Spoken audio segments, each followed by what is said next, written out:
Esta es una noche más en Relato de lo Desconocido.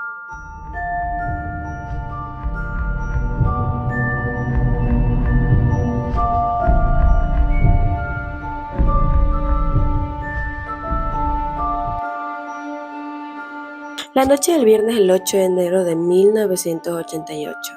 en la ciudad de Quito, cuando el frío se pega a las paredes y las calles se vacían temprano, comenzó una historia que hasta hoy no tiene cierre ni descanso, porque esa noche Santiago Restrepo, de 17 años, y Andrés Restrepo, de apenas 14, salieron de su casa para dar una vuelta corta en el automóvil de su padre, sin despedirse, sin avisar, sin imaginar que ese gesto cotidiano sería lo último que harían como adolescentes libres. Y alrededor de las 23 horas en la norte de la ciudad, fueron detenidos por un patrullero de la Policía Nacional.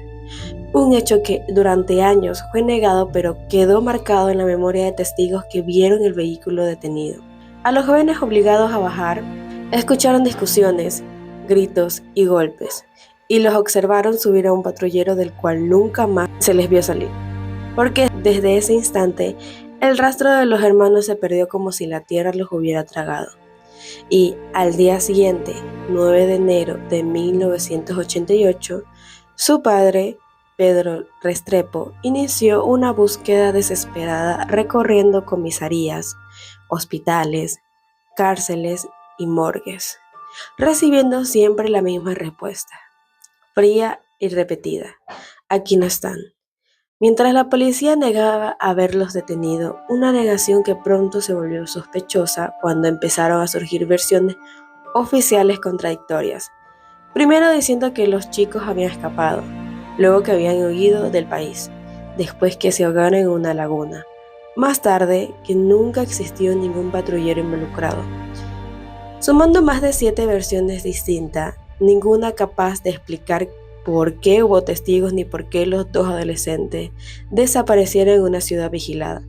dando paso a una búsqueda que se extendió durante años, en la que Pedro Restrepo caminó ríos, inspeccionó botaderos de basura, acompañó excavaciones, habló con informantes anónimos,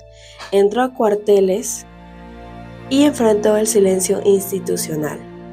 hasta que a mediados de los años 90 comenzaron a aparecer las primeras confesiones del ex policía,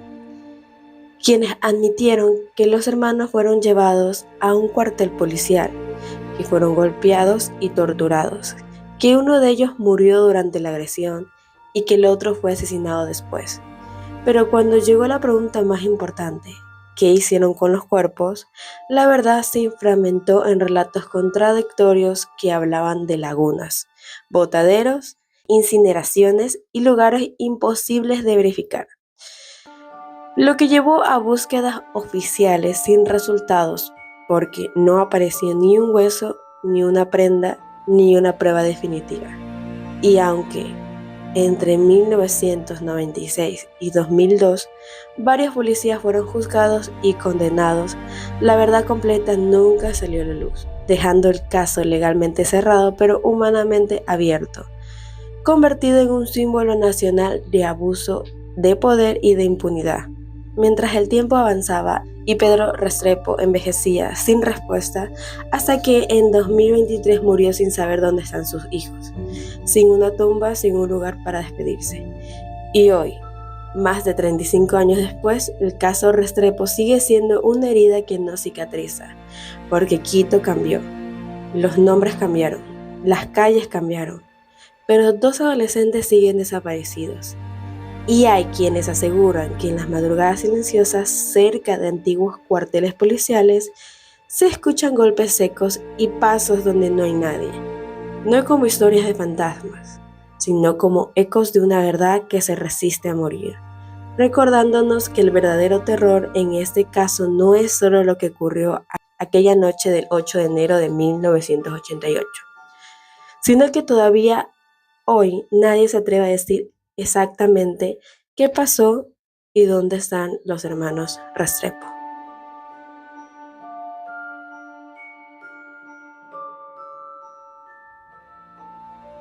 La mañana del 19 de noviembre del 2003, en el norte de Quito, comenzó uno de los episodios más violentos y confusos de la historia reciente del Ecuador, cuando un grupo armado interrumpió la farmacia Fibeca del sector de El Inca, un lugar cotidiano donde empleados y clientes realizaban actividades normales sin imaginar que en minutos el sitio se convertiría en una escena de horror. Porque ese día, según la versión oficial, un presunto asalto terminó en un enfrentamiento armado entre delincuentes y la Policía Nacional, dejando 8 personas muertas dentro del local, aunque desde el primer momento algo no cuadró, ya que testigos afirmaron que algunos de los fallecidos no estaban armados y que el uso de la fuerza fue desproporcionado. Y lo más perturbador ocurrió después, cuando se denunció que varias personas salieron vivas de la farmacia bajo custodia policial y simplemente desaparecieron, entre ellas Carlos Carrión, César Llanes y John Padilla, cuyos nombres se sumaron a una lista de víctimas invisibles, porque mientras el país observaba las imágenes de la farmacia destruida y los cuerpos cubiertos en el suelo, las familias comenzaron a preguntar dónde estaban sus hijos, recibiendo respuestas vagas, silenciosas y contradicciones, iniciándose así una investigación que durante años estuvo marcada por versiones cambiantes, destrucción de pruebas, armas sembradas, escenas alteradas y testimonios que se desmentían entre sí, hasta que se reveló que varios de los desaparecidos habrían sido trasladados a dependencias policiales y posteriormente ejecutados, sin que jamás se aclarara quién dio la orden ni qué ocurrió exactamente con todos los cuerpos, porque aunque algunos restos fueron encontrados tiempos después y ciertos policías fueron procesados y condenados, no todos los responsables fueron identificados, no todas las muertes fueron explicadas y muchas preguntas quedaron sin respuestas, convirtiendo el caso Fibeca no solo en una masacre, sino en un símbolo de ejecuciones extrajudiciales y encubrimiento. Una herida que sigue abierta porque las familias aseguran que no se dijo toda la verdad, que hubo más víctimas de las reconocidas oficialmente y que el miedo selló muchas bocas.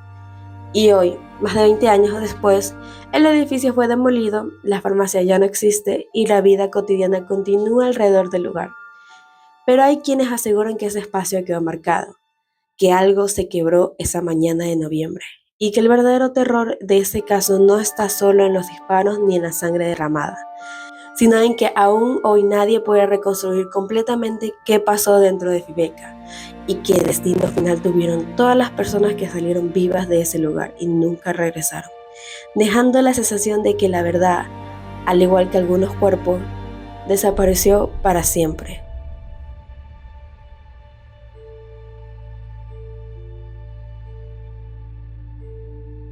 La tarde del 4 de agosto de 2008, en el sector de Zambisa,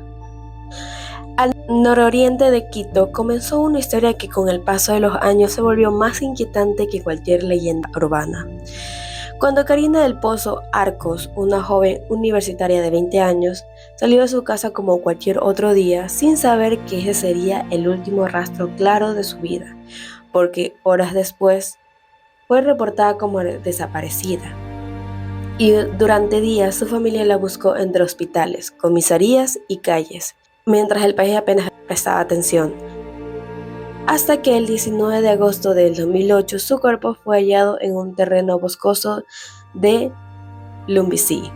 con signos evidentes de violencia. Un hallazgo que, lejos de cerrar el caso, abrió una cadena de dudas y contradicciones, ya que las primeras investigaciones apuntaron a un círculo de desconocidos y se habló de una agresión sexual y asesinato.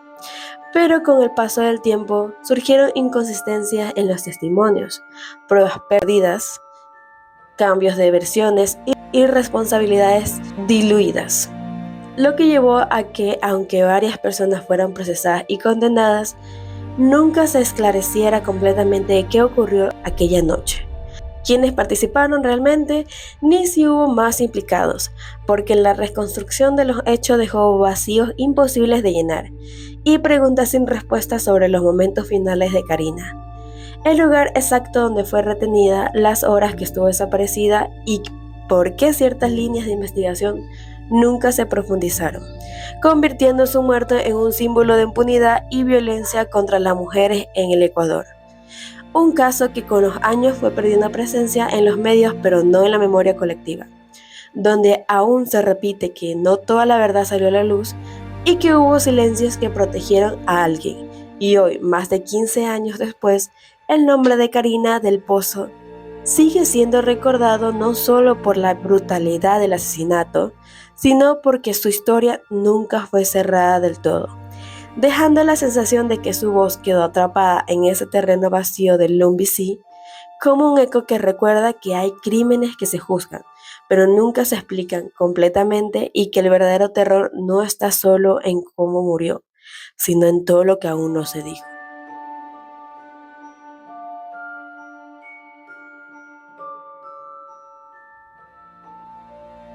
La madrugada del 19 de diciembre de 2010, en la ciudad de Guayaquil, comenzó uno de los casos más incómodos y oscuros de la historia reciente del Ecuador,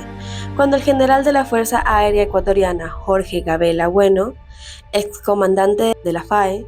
fue atacado a tiros dentro de su propia casa durante un supuesto asalto, un hecho que desde el primer momento generó sospechas porque Gabela no era un ciudadano cualquiera, sino un alto oficial que en los años previos había denunciado públicamente irregularidades millonarias en la compra de los helicópteros Truff, una adquisición estatal que él consideraba peligrosa, sobrevalorada y corrupta, y que había advertido incluso por los escritos que esas aeronaves podían causar muertes, advertencia que años después se cumpliría con varios accidentes fatales. Pero aquella noche de diciembre, hombres armados ingresaron a su vivienda, dispararon y huyeron, dejando al general gravemente herido, mientras su esposa también resultaba lesionada. Y aunque Gabela fue trasladado a una casa de salud y logró sobrevivir varios días, murió el 24 de diciembre de 2010, llevándose consigo información clave.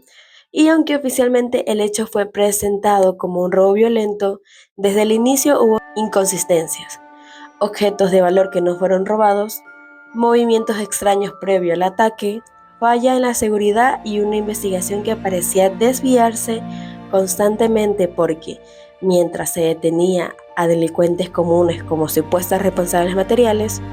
nunca se esclareció quién ordenó el crimen ni se estuvo relacionado con sus denuncias. Y con el paso de los años, la familia del general insistió en que se trató de un asesinato por encargo, no un simple asalto. Una sospecha que se fortaleció cuando se reveló la existencia de informes periciales ocultos, documentos incompletos y testimonios que desaparecieron del proceso, hasta que incluso un perito extranjero contratado para investigar el caso afirmó que su informe fue alterado y que había indicios claros de un crimen planificado. Declaraciones que, lejos de aclarar el caso, lo volvieron aún más inquietante, porque demostraban que alguien tenía interés en lo que la verdad no se conociera. Y aunque en los años se dictaron sentencias contra algunos implicados por robo con resultado de muerte, el móvil real jamás fue aprobado. No se identificaron autores intelectuales y nunca se respondió la pregunta central: si el general Gabela fue asesinado por denunciar corrupción de alto nivel. Y hoy, más de una década después, su muerte sigue rodeada de silencios, archivos reservados y verdades incompletas. Mientras el caso permanece oficialmente cerrado, pero moralmente abierto, convertido en un recordatorio de que en el Ecuador hay crímenes que no se entierran porque están ligados al poder, y que el verdadero terror de esta historia no está solo en los disparos que se escucharon aquella madrugada de diciembre, sino en la posibilidad de que decir la verdad haya costado una vida y que aún hoy nadie se atreva a explicar completamente por qué murió el general Jorge Gabela.